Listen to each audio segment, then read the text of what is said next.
So welcome back to my channel once again. B Ed 2022 third semester result দেরি হওয়ার কারণ এবং কবে পাবলিশড হতে পারে।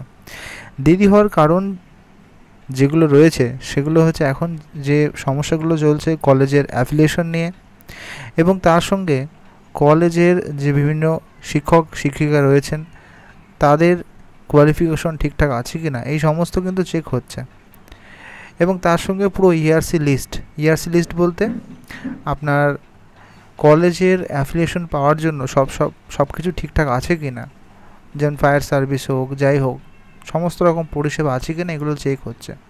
এই সমস্ত জিনিসের জন্য কিন্তু ইউনিভার্সিটি রেজাল্টের দিকটায় অতটা সেরকমভাবে গুরুত্ব দিচ্ছে না। অবশ্য একটা মাত্র পেপারে এতটা দেরি হওয়ার কারণ নয়, কিন্তু এই কারণগুলো কিন্তু উঠে আসছে।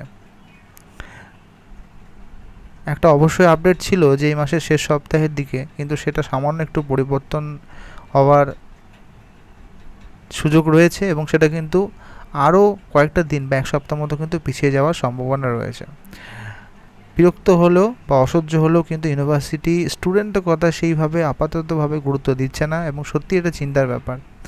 না তো কোনো একাডেমিক ক্যালেন্ডার রয়েছে ফোর্থ সেমিস্টারের জন্য, যেটা থার্ড সেমিস্টার পর্যন্ত ছিল, না তো রেজাল্টে কোনো আপডেট রয়েছে। আপাতত আশা করা যাচ্ছে হয়তো এক সপ্তাহ বা 10 দিনের মধ্যেই কিছু একটা আপডেট অবশ্যই আসবে।